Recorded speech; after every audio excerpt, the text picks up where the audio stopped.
Hi friends, പുതിയൊരു job information വീഡിയോയിലേക്ക് സ്വാഗതം.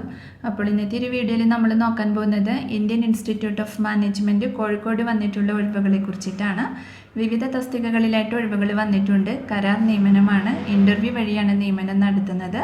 അപ്പോൾ നമുക്ക് ഒരു നോട്ടിഫിക്കേഷൻ്റെ കൂടുതൽ ഡീറ്റെയിൽസ് നോക്കാം. വീഡിയോയിലേക്ക് പോകുന്നതിന് മുമ്പ് നിങ്ങൾ ആരെങ്കിലും ആദ്യമായിട്ടാണ് ഈ ചാനൽ കാണുന്നതെങ്കിൽ മറക്കാതെ സബ്സ്ക്രൈബ് ചെയ്ത് വെക്കുക. അതോടൊപ്പം തന്നെ പുതിയ നോട്ടിഫിക്കേഷൻ കിട്ടുന്നതിന് വേണ്ടി തൊട്ടടുത്തുള്ള ബെൽ ബട്ടൺ കൂടി എനേബിൾ ചെയ്യുക. അപ്പോൾ ഞാൻ അപ്ലോഡ് ചെയ്യുന്ന പുതിയ ജോബ് ഇൻഫർമേഷൻ വീഡിയോസ് നിങ്ങൾക്ക് പെട്ടെന്ന് തന്നെ നോട്ടിഫിക്കേഷനായിട്ട് ലഭിക്കുന്നതായിരിക്കും. അപ്പോൾ Indian Institute of Management IIM കോഴിക്കോടാണ് വേക്കൻസി വന്നിട്ടുള്ളത്. ആദ്യം സീനിയർ സപ്പോർട്ട് എഞ്ചിനീയർ IT തസ്തികയിലേക്കാണ് വേക്കൻസി വന്നിട്ടുള്ളത്. ഏജ് ലിമിറ്റ് വരുന്നത് 35 വയസ്സ് വരെയാണ്. ഒരൊഴിവാണ് വന്നിട്ടുള്ളത്. മന്ത്ലി റെമ്യൂണറേഷൻ 26,700 രൂപയാണ് ലഭിക്കുക. ഇതിലേക്ക് അപ്ലൈ ചെയ്യാൻ വേണ്ട എഡ്യൂക്കേഷണൽ ക്വാളിഫിക്കേഷൻ നോക്കുകയാണെങ്കിൽ 55% മാർക്കോട് കൂടിയുള്ള CS അല്ലെങ്കിൽ CE അല്ലെങ്കിൽ ITയിലുള്ള BTech ഉണ്ടായിരിക്കണം. അല്ലെങ്കിൽ CS അല്ലെങ്കിൽ CE അല്ലെങ്കിൽ ITയിലുള്ള BE അല്ലെങ്കിൽ MCA അല്ലെങ്കിൽ കമ്പ്യൂട്ടർ സയൻസ് അല്ലെങ്കിൽ ITയിലുള്ള MSc ഉണ്ടായിരിക്കണം. കൂടാതെ സമാന മേഖലയിലുള്ള 2 വർഷത്തെ എക്സ്പീരിയൻസും ഉണ്ടായിരിക്കണം.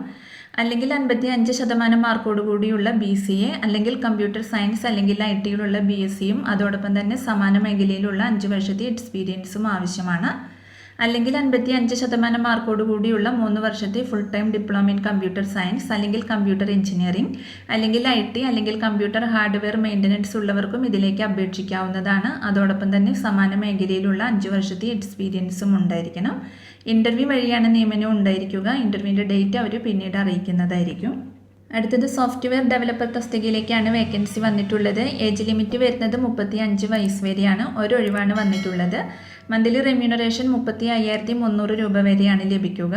ഇനി ഇതിലേക്ക് വരുന്ന ക്വാളിഫിക്കേഷൻ നോക്കുകയാണെങ്കിൽ 55% മാർക്കോട് കൂടിയുള്ള CS അല്ലെങ്കിൽ CE അല്ലെങ്കിൽ IT അല്ലെങ്കിൽ ECയിലുള്ള BTech ആണ്.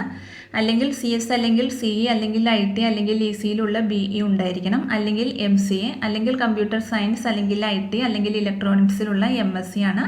കൂടാതെ സമാന മേഖലയിലുള്ള 2 വർഷത്തെ എക്സ്പീരിയൻസും ഉണ്ടായിരിക്കണം. അല്ലെങ്കിൽ BCA അല്ലെങ്കിൽ കമ്പ്യൂട്ടർ സയൻസ് അല്ലെങ്കിൽ IT അല്ലെങ്കിൽ ഇലക്ട്രോണിക്സിലുള്ള BScയും PGDCയുമാണ്. കൂടാതെ സമാന മേഖലയിലുള്ള 3 വർഷത്തെ എക്സ്പീരിയൻസും ആവശ്യമാണ്. അപ്പോൾ ഇൻ്റർവ്യൂവിൻ്റെ ഡേറ്റ് അവർ പിന്നീട് അറിയിക്കുന്നതായിരിക്കും. അപ്പോൾ ഇത്രയുമാണ് വേക്കൻസി ഡീറ്റെയിൽസ് വരുന്നത്. താല്പര്യമുള്ള ഉദ്യോഗാർത്ഥികൾക്ക് അപേക്ഷിക്കാവുന്നതാണ്. ഓൺലൈനായിട്ടാണ് അപ്ലൈ ചെയ്യേണ്ടത്. അപ്പോൾ അപ്ലൈ ചെയ്യാനുള്ള അപേക്ഷ ഫോമിൻ്റെ ലിങ്കും ഒഫീഷ്യൽ നോട്ടിഫിക്കേഷൻ ലിങ്കും താഴെ ഡിസ്ക്രിപ്ഷൻ ബോക്സിൽ കൊടുക്കുന്നുണ്ട്. അപ്പോൾ അപ്ലൈ ചെയ്യുന്ന ഉദ്യോഗാർത്ഥികൾ അപേക്ഷയോടൊപ്പം നിങ്ങളുടെ ഫോട്ടോഗ്രാഫും സർട്ടിഫിക്കറ്റ്സും സിഗ്നേച്ചറും അപ്ലോഡ് ചെയ്യേണ്ടതാണ്. അപ്പോൾ യോഗ്യരായ ഉദ്യോഗാർത്ഥികളെ ഷോർട്ട് ലിസ്റ്റ് ചെയ്ത് അവർ ഇൻ്റർവ്യൂവിന് വിളിക്കുന്നതായിരിക്കും. വീഡിയോ കോൺഫറൻസ് വഴിയാണ് ഇൻ്റർവ്യൂ ഉണ്ടായിരിക്കുക. അതിൻ്റെ ഡേറ്റ് ഇമെയിൽ വഴി അവർ നിങ്ങളെ അറിയിക്കുന്നതാണ്. അപേക്ഷ സമർപ്പിക്കേണ്ട ലാസ്റ്റ് ഡേറ്റ് വരുന്നത് 16/4/2024 വൈകുന്നേരം 5 മണി വരെയാണ്. അപ്പോൾ താല്പര്യമുള്ള ഉദ്യോഗാർത്ഥികൾക്ക് ഇതിലേക്ക് അപേക്ഷിക്കാവുന്നതാണ്. അപ്പോൾ അപ്ലൈ ചെയ്യുന്ന ഉദ്യോഗാർത്ഥികൾ നോട്ടിഫിക്കേഷൻ നന്നായിട്ട് വായിച്ചു നോക്കിയതിന് ശേഷം മാത്രം അപ്ലൈ ചെയ്യുക. അപ്പോൾ ഈ ഒരു നോട്ടിഫിക്കേഷനെ കുറിച്ചിട്ടാണ് ഇന്നത്തെ ഒരു വീഡിയോയിൽ ഞാൻ നിങ്ങളോട് ഷെയർ ചെയ്തിട്ടുള്ളത്. അപ്പോൾ ഒരു വീഡിയോ നിങ്ങൾ മാക്സിമം ഫ്രണ്ട്സിലേക്കും കൂടി ഒന്ന് ഷെയർ ചെയ്ത് കൊടുക്കുക. അവർക്കും കൂടി ഉപകാരപ്പെടുന്നതായിരിക്കും. വീഡിയോ നിങ്ങൾക്ക് യൂസ്ഫുൾ ആയിട്ടുണ്ടെങ്കിൽ ലൈക്ക് ചെയ്യുക. പുതിയൊരു വീഡിയോയിൽ കാണുന്നത് വരെ താങ്ക്സ് ഫോർ വാച്ചിങ്.